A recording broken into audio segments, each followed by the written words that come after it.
And you're welcome back. Let's begin. Now, this week marks 2 years since President Bola Ahmed Tinubu assumed office as Nigeria's president. Now, in a broadcast to the nation, the president described the past 24 months as a period of bold reforms, stating that his administration is laying a solid foundation for a sustainable future. From the removal of fuel subsidies to the push for a single exchange rate and the promise of infrastructure development, job creation and security, President Tinubu's administration claims progress is being made. But for many Nigerians still grappling with rising food prices, declining purchasing power, and increasing insecurity, the question remains, is this the progress they were promised? So this morning, we're putting the administration's 2-year record under the spotlight, its wins, its woes, and its way forward. Joining us to provide perspective is Bala Ibrahim, the Director of Publicity for the APC. Also in the studio here with us, we have Gbadebo Rhodes-Vivour, the Labour Party's 2023 gubernatorial candidate in Lagos State, and Segun Sopitan, a seasoned political analyst offering a neutral, data-driven view on the administration's performance. Gentlemen, you are all welcome. Thank you for joining. Thank you for having me. Thank you for having me.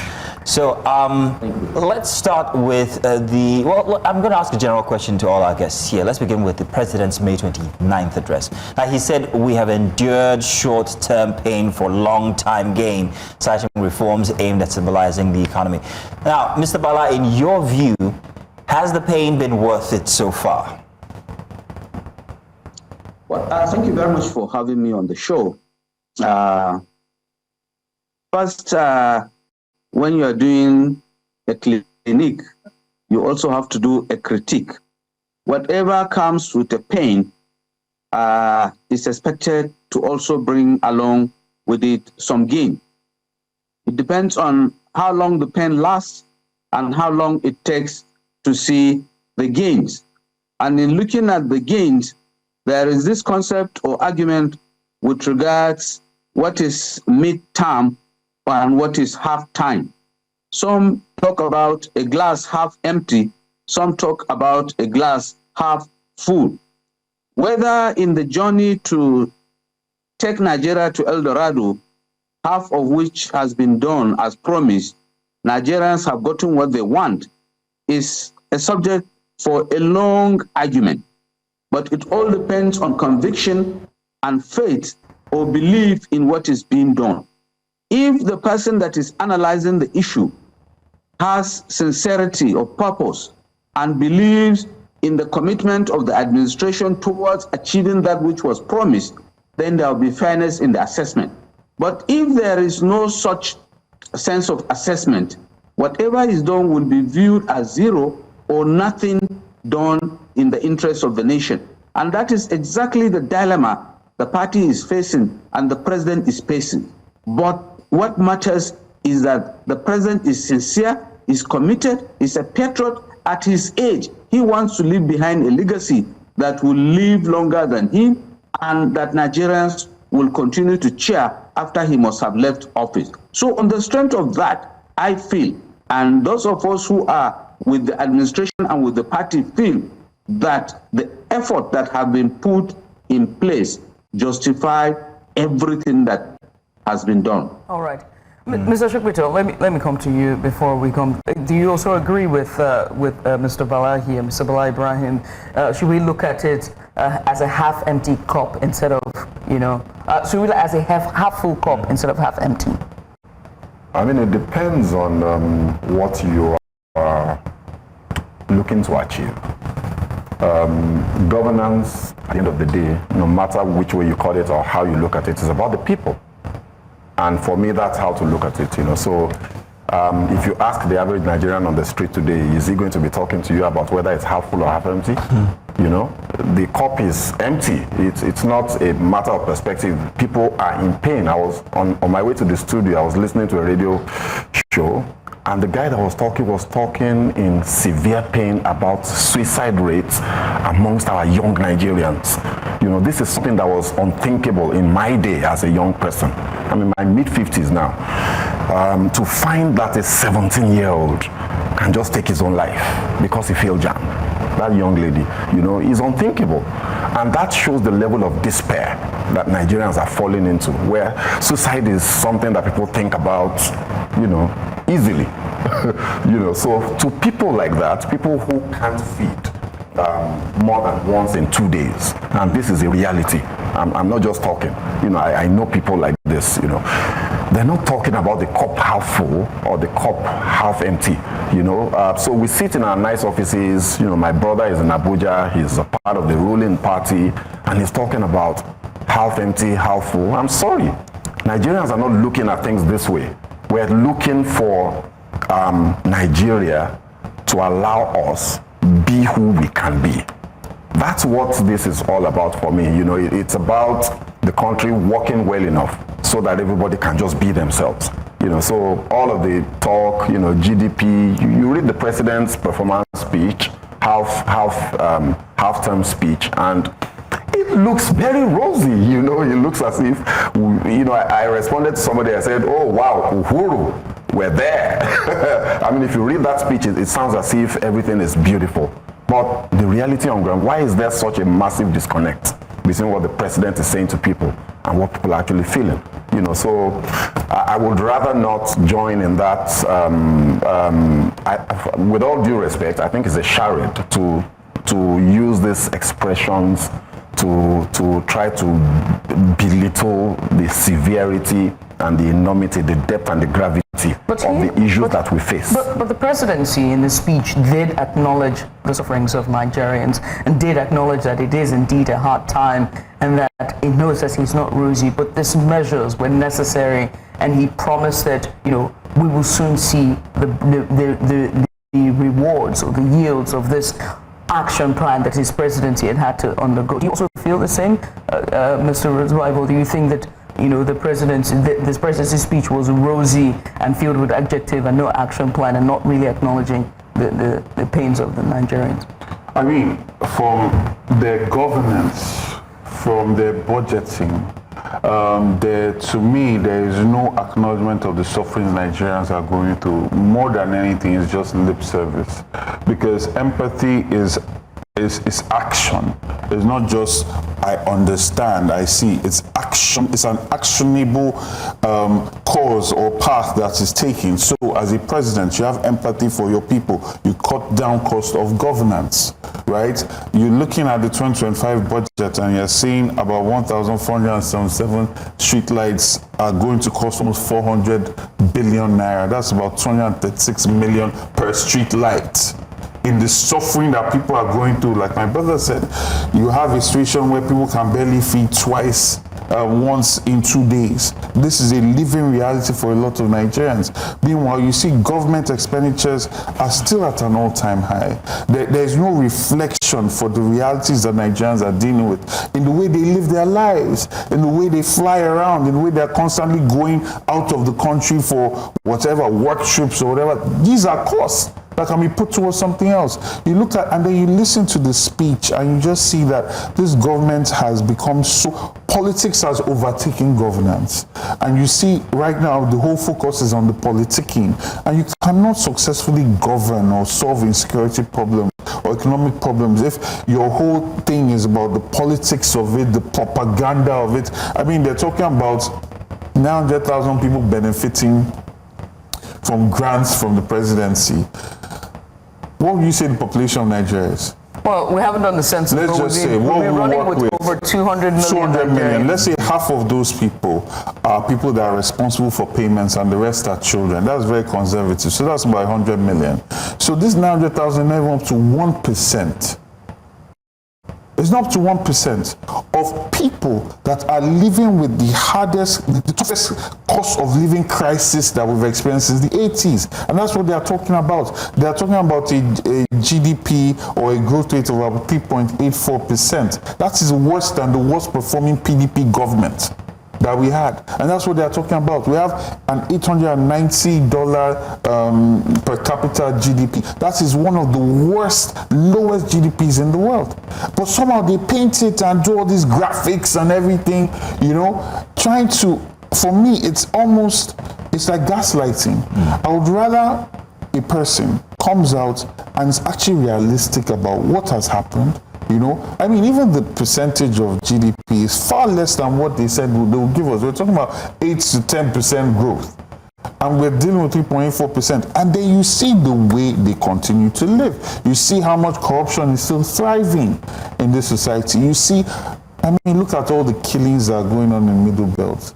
Look at how many farmers are now IDP camps, right? And then all of that also is still politics, because the president, I'm sorry, let me just land this point, was ill-advised to threaten Niger and these countries that left ECOWAS. So there is no longer any cooperation with the Sahel. So you cannot even plan properly to try and solve the terrorist issue that's directly affecting the farms, which is directly affecting the food prices, which is directly affecting food inflation, and the amount of money that people are able to spend, which directly affects growth in the country. Yes, so I hear what you're saying here, but I'm going to use an example of the biggest thing that stares us in the face when it comes to the two speeches from 2 years ago and from last week regarding fuel subsidy, its removal, and how this is trickled down to development for with amenities for the regular man. We've seen plenty of development when it comes to roads, when it comes to other facilities and stuff. Now, there is also the fact that certain government parastatals actually made more than when you compare it to previous administration.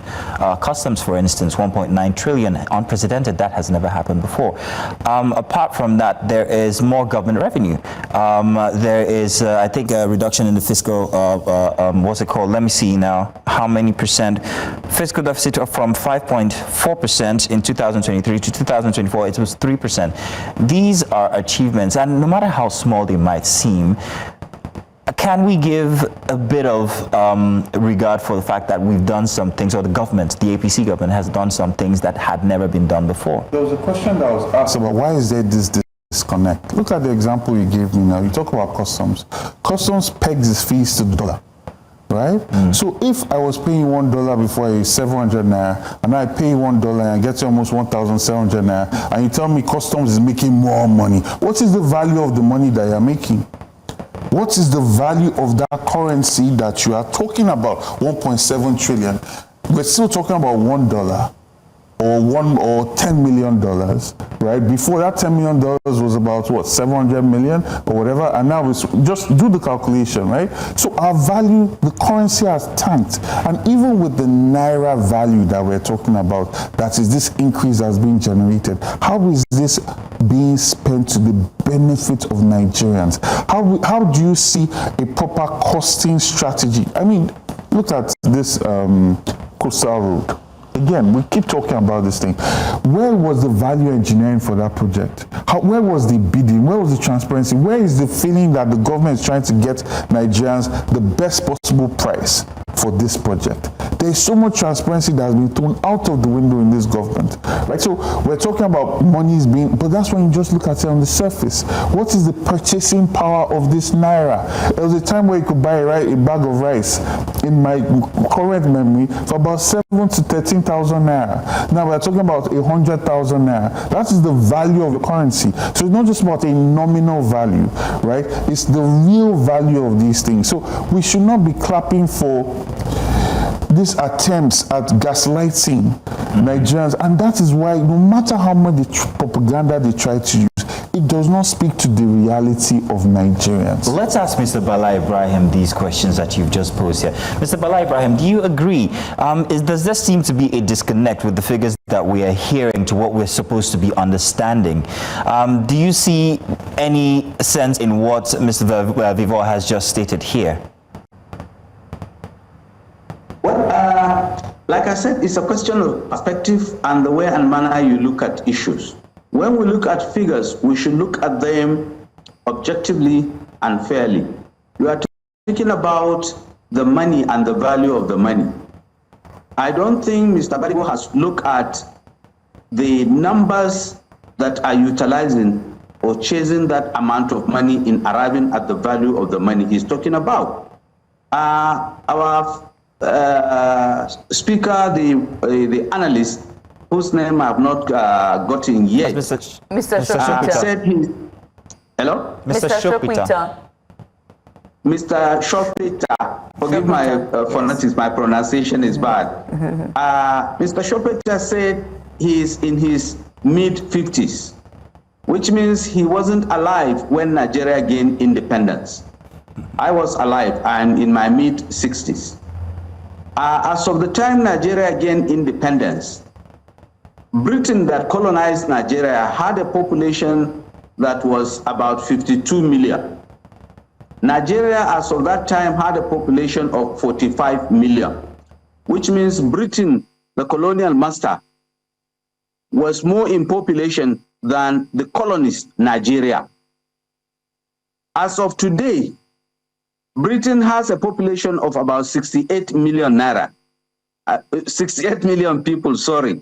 60 years or so down the line, Nigeria has a population that nobody can even say. You conservatively use 200 million, but everyone knows that we are far, far, far more than that 200 million. 200 million people chasing whatever amount is allocated, compared to 68 million people in Britain, in the United Kingdom, chasing some amount of money. You will see that in 60 years, the change in population in the UK is not more than 20 million. But here in Nigeria, I fell mad, so I don't even know the difference. It's not imaginable. So when you want to arrive at the value of currency in a country that is exploding in population per hour, the calculation will be very difficult. So that is why if Naira was 700 to the dollar yesterday, and today is 1.6 to the dollar today, we cannot be able to arrive at a good purchasing power because there are too many mouths chasing too little currency.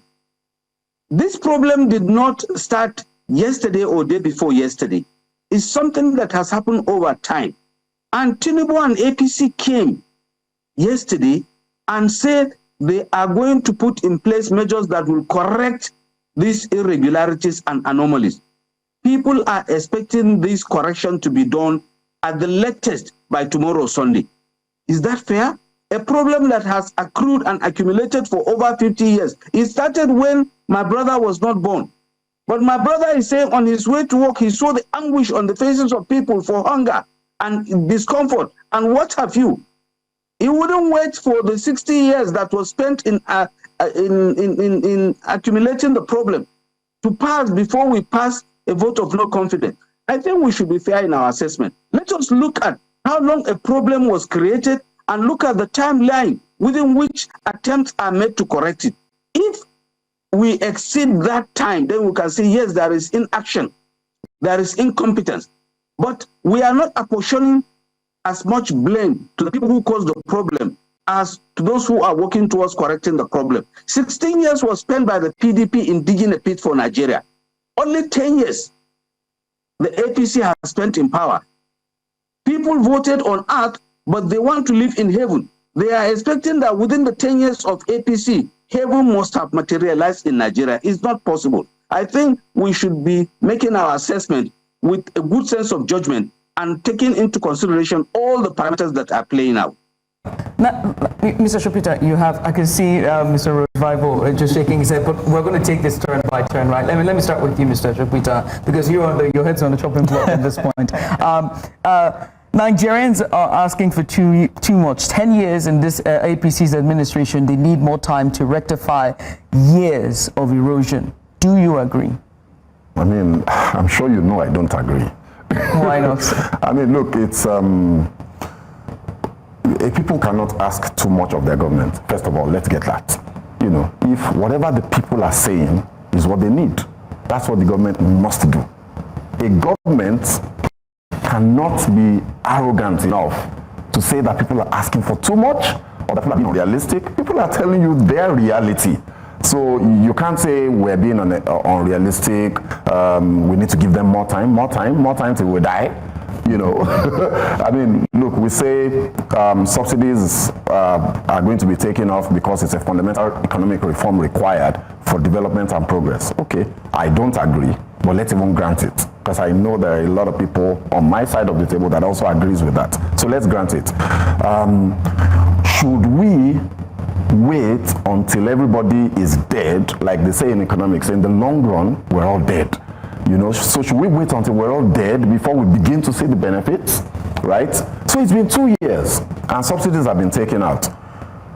Some state governments have gotten 3 times more revenue in that time. The federal government's revenues have doubled. We've talked about FIRS, customs getting more money. Let's forget about the value, like my brother was talking about. If we have that conversation, it's a completely different conversation. So let's even leave that. Revenues have grown. Where is it? Where is the accountability? So on the one hand, you see the political class pretty much having a ball. You know, the president, it's shiny toys all around you. Brand new, shiny new toys. An Escalade that supposedly cost 1 billion naira. An Escalade, you know, a car. For people who don't, you know, maybe you're not a car person, it's a car, right? An SUV. You've got a new presidential jet. 150 billion US dollars, a new presidential jet in these 2 years, right? Let's not talk about the mansions, you know, the SUVs that the legislators bought for themselves, the SUVs that the judiciary, you know, got shared to the judiciary, right? In these same 2 years, and yet Nigerians are asking, where is the accountability for the savings? What's happened to that money? I would have expected, for example, if you know, the politicians take us Nigerians seriously, that the Minister of Finance on a monthly or let's even grant on a quarterly basis gives Nigerians a briefing to say, this is what we did 2 years ago. This is what we did, you know, if you had started this a quarter into the administration, you'd say this is what we did a quarter ago. And then 6 months, a quarter later, this is what we did 6 months ago. And show us the numbers. Show us the gains and what has been done with that money, even if we can't see it yet, because you know it does take time for some of these things to. If you're building a skyscraper, you spend 2 years building the foundation alone before you then begin to see the first floor come out. You know, and we understand all of these things, but who is giving account? You know, who is showing Nigerians that while you're suffering, something is happening and something good. This is what you can look forward to. That we can see. It sounds like a miscommunication problem that we are not being. And I see the side eye I just got from Mr. He poured into my head. Yeah, and I want you. Is it a transparency problem? Exactly. Is it an accountability issue?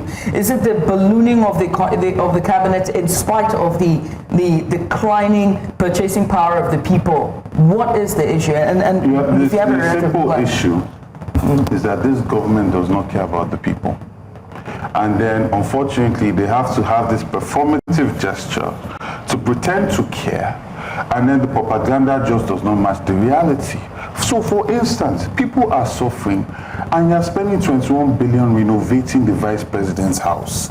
We're all alive, and we saw this. And then someone comes on TV and is comparing Nigeria to England.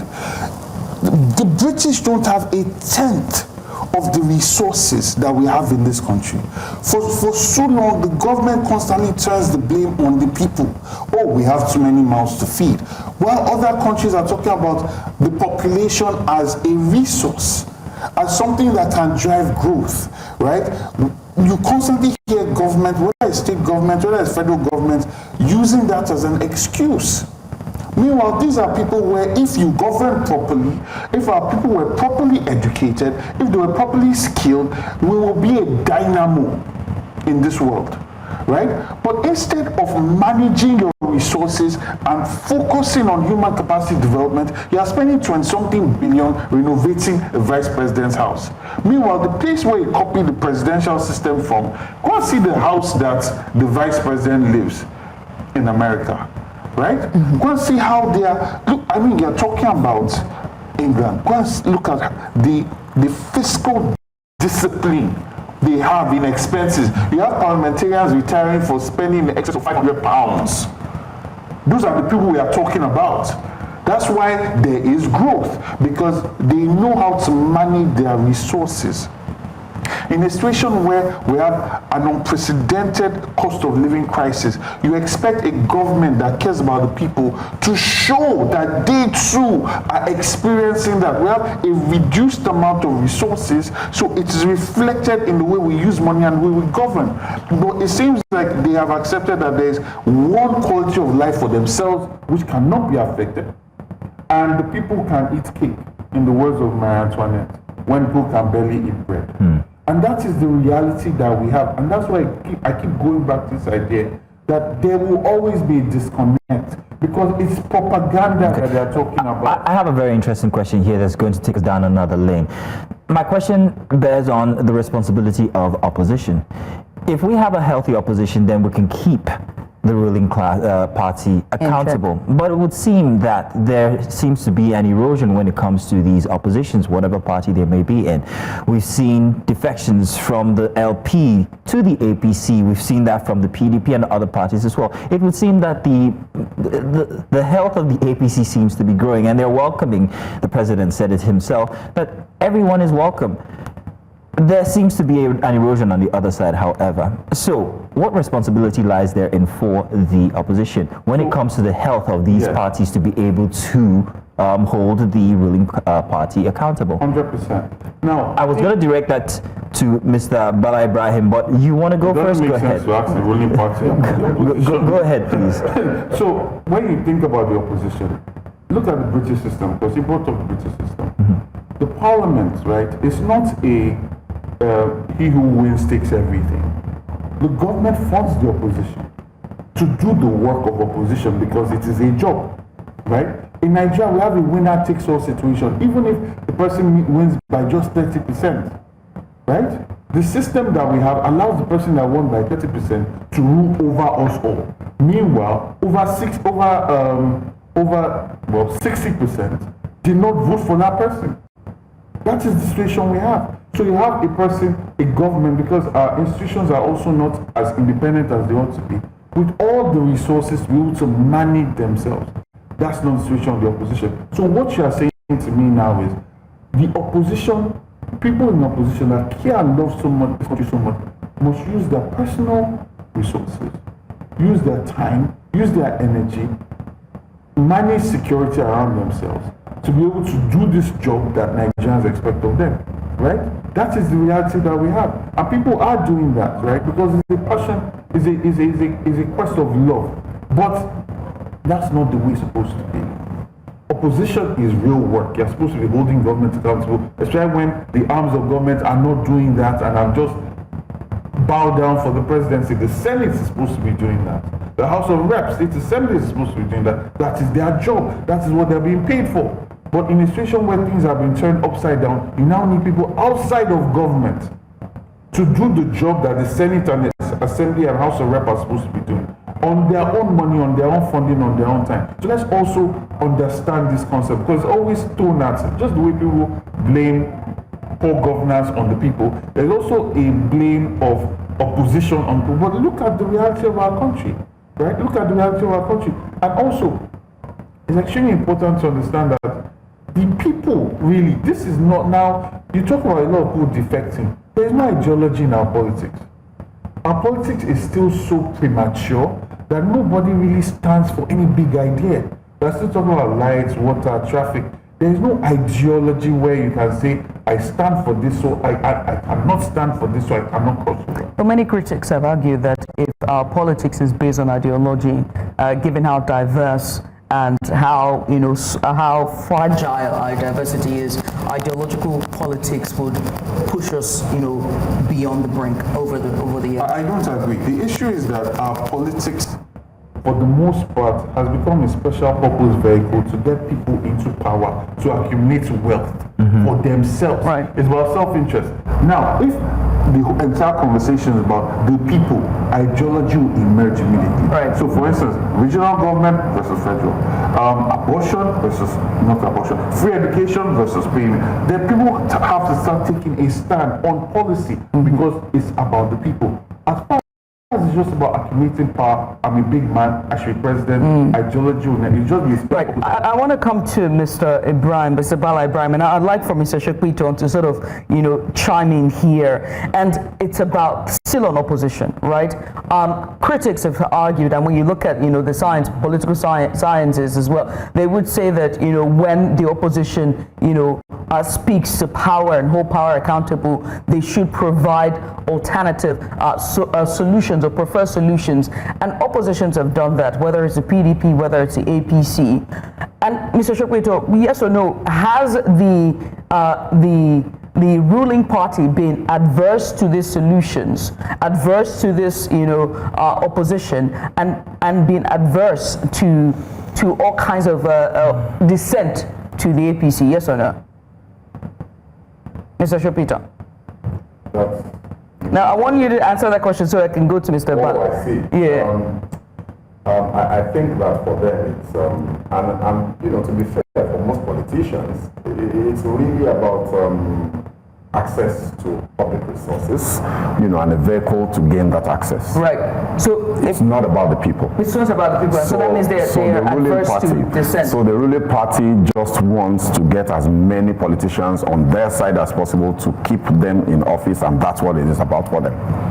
With that being said, Mr. Bala Ibrahim, this party's intolerance to dissent and this ideal that Mr. Sopitan just put forward, you're right to reply. With Mr.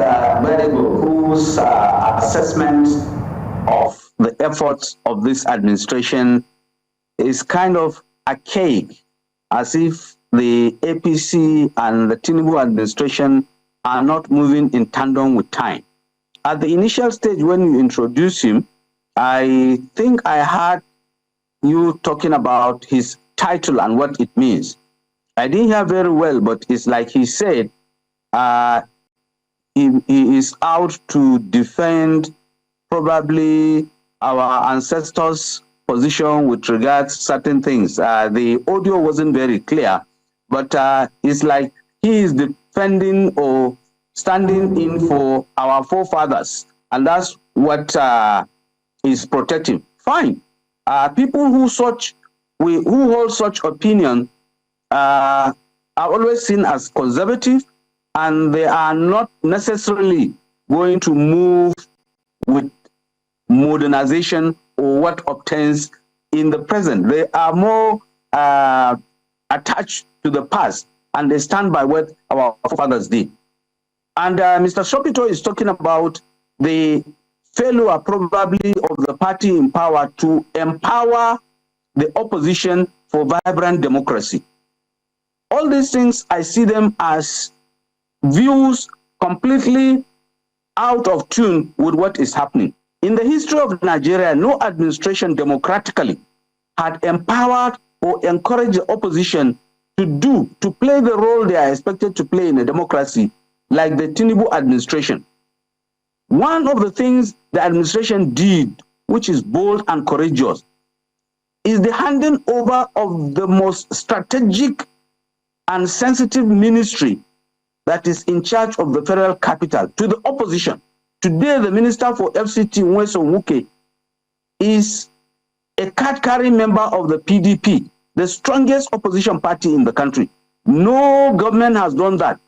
Given the ministry in charge of the seat of power to the enemy, and still nobody is applauding that, nobody is saying, yes, this government is in tandem or is happy to play with the opposition. The opposition is supposed to be encouraged in a democracy, because whatever the government in power is doing or the party in power is doing, opposition is there to put a check. Opposition is there to stampede them to do more. In the end, it is the electorate, is the people in the country that will benefit. But if there is no opposition, you move into a one-party state.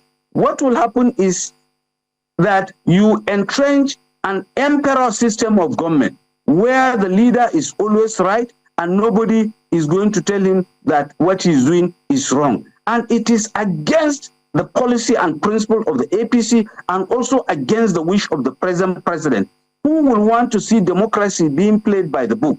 And that is why when the opposition fail to do that which is expected of them, it is not the duty of the president or the party to say, I beg, let's give you some money, go and play opposition. Please, we want a vibrant opposition. We are the ones to train them how to do. Well, if they want, the APC has formed an institute, which is called the Progressive Institute. They can come and learn how to play opposition. They can learn how to stay in there. We are not the ones who are telling them to come into APC. They are the ones who are tired. They say they cannot do it. If you cannot do it, I don't think any of people feel free and they want to join you. Mr. Ibrahim, we have to be fair and be very balanced here in what we're saying, sir. The APC in and of itself is a coalition of opposition parties from the Action Congress to what it has now become, and that was because the opposition was allowed to thrive and thrive well during the PDP administration for the years that the PDP ran. And so what we're seeing now is completely different. And so it still begs to ask the question about why the APC has refused to be tolerant to the opposition and to dissent. The word tolerant is what I think you are putting wrongly. Yes, the APC came via a coalition and it utilized that coalition to topple the government in power. The APC, because it's a master of the game, it understood politics and how politics is played, has taken over by the utilization of the components of the coalition to take power. And having taken power now, it is also showing the opposition how to play and remain relevant in a democratic setting. But unfortunately, the opposition is getting weaker and weaker every day because they refuse to learn from the masters of the game, which is the APC. So you have said it yourself. Yes, the APC came via coalition. And having come via coalition, they consolidated, they took power, and they are governing very well in a way and manner that is envious to the opposition. The opposition is saying, we have given up. We cannot play it the way you played it. So they want to come and learn. Maybe when they join the APC and they learn how to do it, perhaps in the future, but it's going to be very far future. Thank you very much, Mr. Ibrahim. Reassemble under another name and try. Let's come back here into the studio where I want to ask Mr. Sopitan, he's supposed to be our unbiased panelist here. Now, we've got the APC, a member of the APC here, and of course Mr. James Vivour here for the LP. Has the APC run foul? It's being so Catholic to all other political parties, asking them to come in or allowing them to come in, whether good or bad. Do they run foul of perhaps making this, well, risking democracy? Let me put it that way. And do we have any opposition left at all at this point? I think that the problem, I mean, there's nothing wrong with one party wanting to become, in fact, the only party. Yeah, I mean, it's their right. There's nothing wrong with that. If that happens, for example, because they're doing so well that everybody in other places say, you know what, these guys are doing well, why do we want to stop them? Let's just join them. Then, everybody's happy. But if people are moving to your party out of fear, for example, when the instrument of coercion, this conversation is ongoing now. We're seeing entire states. We've seen a state governor come out, open air, and tell his cabinet, follow me to APC or you're out. That's unprecedented. It's never happened before. What you would normally have is that a governor would decide that, oh, you know what, it's better for my political interest to move to this other party. And then he does back-end consultations with his deputy, with his cabinet, and then he announces his defection. The deputy announces his defection, and then you just see that people are defecting. Now it's brazen. The man has come out in the open. For me, a slap on the face of the people that voted for him to say, look, the only way that I can win the next election is if I move to the APC. So I am moving. Not only am I moving, everybody, you must move with me. That is unprecedented, and it's a symbol of the kind of game that the APC is playing. The entire PDP in Delta State, everybody. What do you think could be driving this? No, it's coercion. So what happened? Could you be specific exactly? Yes, so let me give you a simple example. example. Good. And you know, you could accuse me of being in the realm of conspiracy theory. That's fine. At the risk of that. Theory. Yes, it's a theory. It's mine. Look, the governor of River State was removed unconstitutionally. Please, we need to be clear. Let's not get gaslighted or gaslit, whatever the correct English is, by politicians. You know, that action was unconstitutional and is actually null and void. If we have a real judiciary, it's going to be invalidated. Now, but because there is impunity and the president is in complete control of all arms of government, it happened and it's going to stand. And it can happen, therefore, to anybody else. So if you don't move, you listen to the unspoken part of Governor Eno's speech, and you realize that there is fear in his comments. It's, look, let's go, because if we don't, you know, we stand some risks. You know, that's not how to play the game. This is unprecedented. The PDP never did this, and I'm not a fan of the PDP. I'm not a fan of the APC. I call them the evil twins. Right? So you're right, I'm supposed to be the objective arbiter, and I'm saying this is not the way politics has to be played. The APC needs to be careful because they are working themselves into inevitable extinction. Now the opposition. Sorry? What about the opposition? Is there opposition left? The opposition, I think they're in dire straits. I think, like my brother says, you know, it's difficult to practice opposition in Nigeria because the political arrangement itself is wrong. Now, the way we practice politics in Nigeria, and President Obasanjo just said this, you know, through Baba to Nigerians, that the only way to win elections is to have state governments in your control to fund your party. That in itself is illegal. And it was shocking for me to hear that a former president said that out in the open. So the opposition is being depleted. Delta State is one of the richest states in Nigeria. River State, the richest state. And those are the two bastions of the PDP that were holding the PDP up. Yes. They've been decimated. And then Mr. Ibrahim talks about Wike and says he's an enemy to the president. Sorry, are we joking? You know, are we? Is a cooperation bill just passed without any opposition on what top? we're seeing in Nigeria today is unprecedented. A PDP member is serving on the cabinet of an APC, and he is fighting the PDP with everything in his power. And you say he is the enemy to the administration? No. Minister Wike is a Trojan horse. He is left in the PDP. He's remained in the PDP for one single purpose: to ensure that they cannot. Mr. Vivour is all smiles. I know he has a lot to say. We almost out of time, so I would like, you've got a lot on your mind. Right. And I would like for you to, because there's I don't know if we should, first of all, you know what, we want to roll a clip, right? At this point, it's called Perspective right here on our show. It's where we take the pulse of the people and we bring you raw, unfiltered voices from across the country. Now, this week marks 2 years since President Bola Ahmed Tinubu took the reins of leadership. And in his words, these past 24 months have been about bold reforms and laying the foundation for a sustainable future.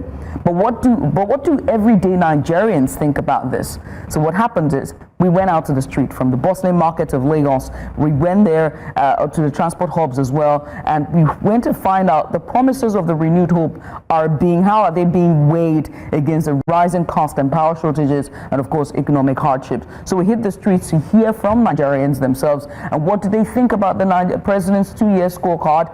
Has life improved or worsened? Do they still have hope? So let's hear the perspective. Take a look.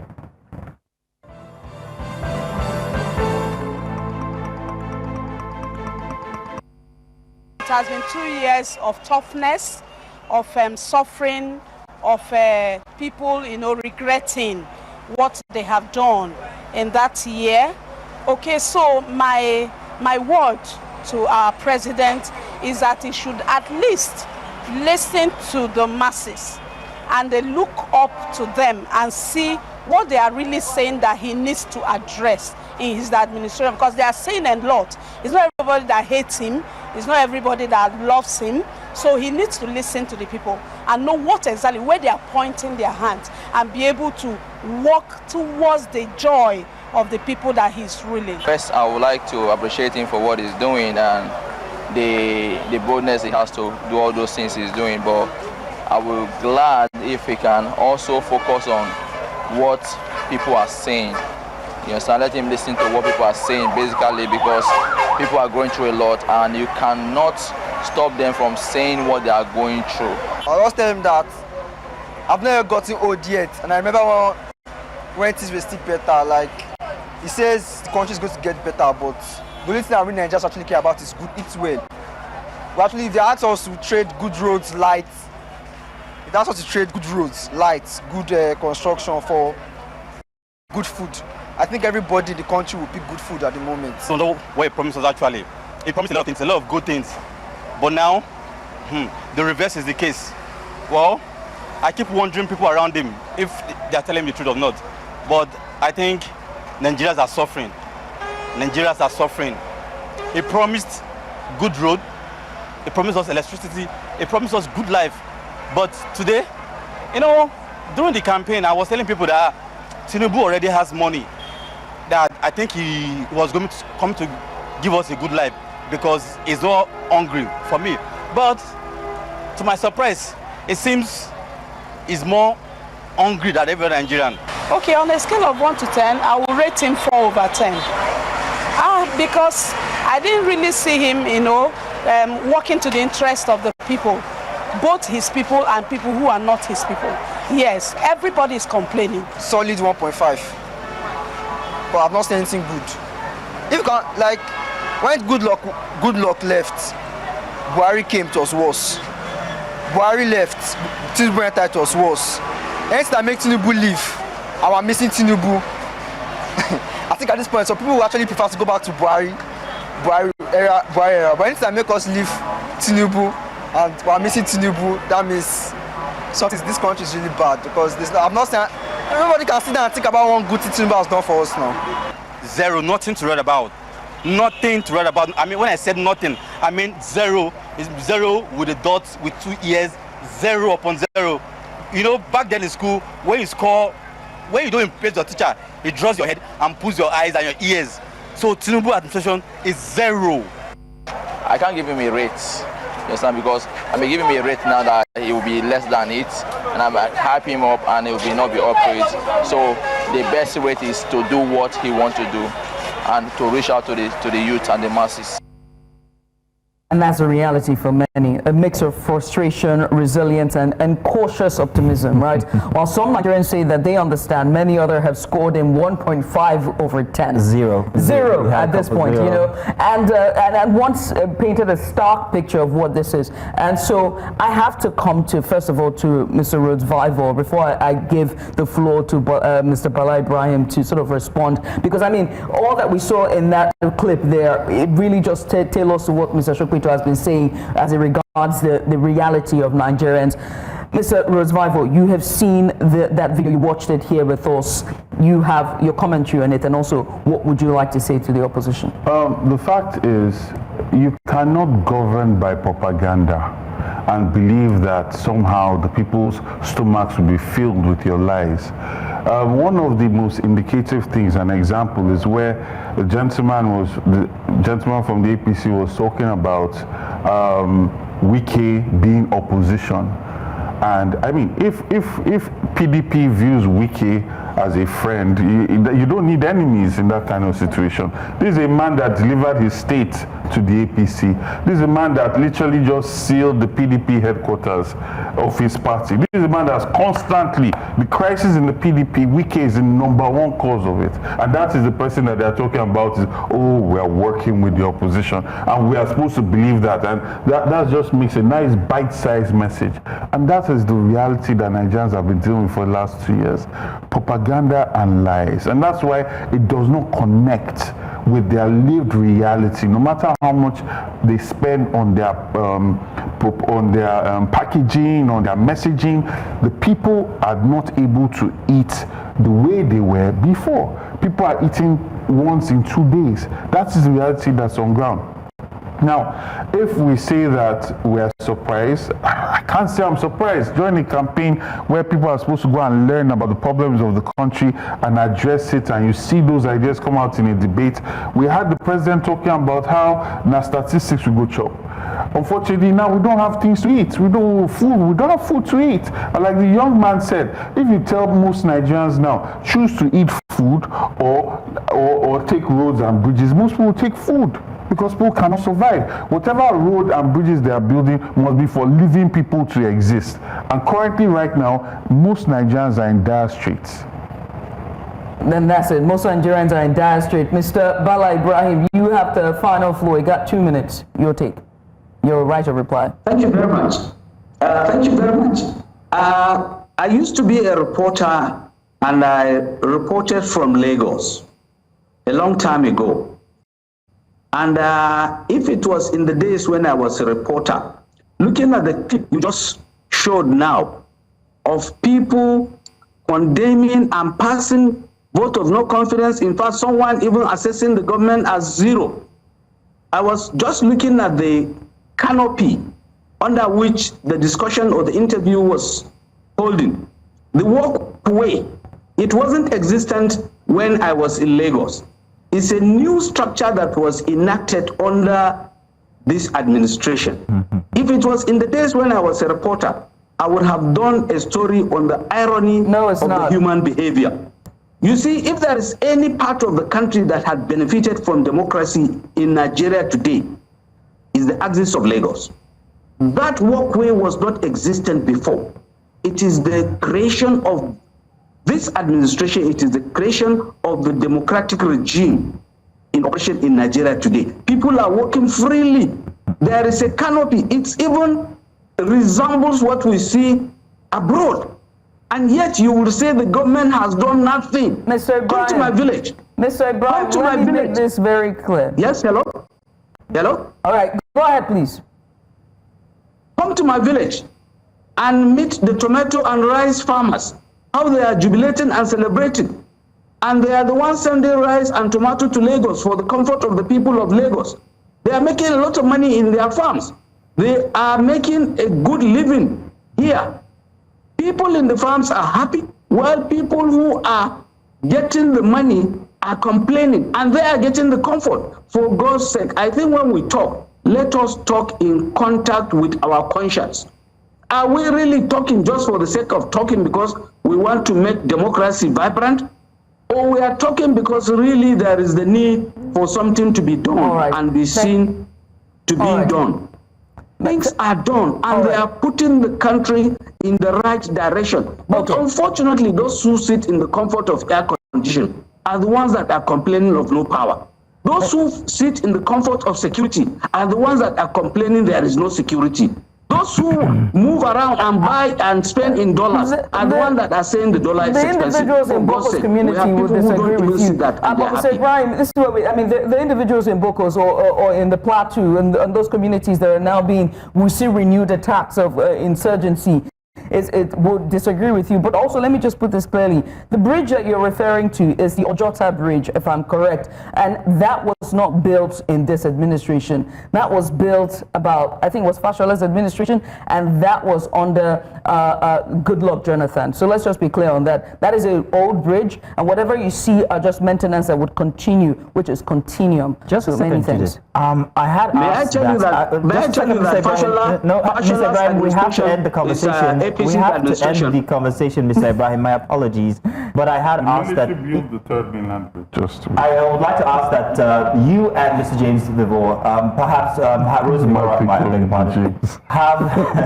have maybe it could be rhetoric, but I wanted you guys to pose questions that could cause us to think regarding maybe how the APC could get better, or from your side, what the opposition could do to help the situation.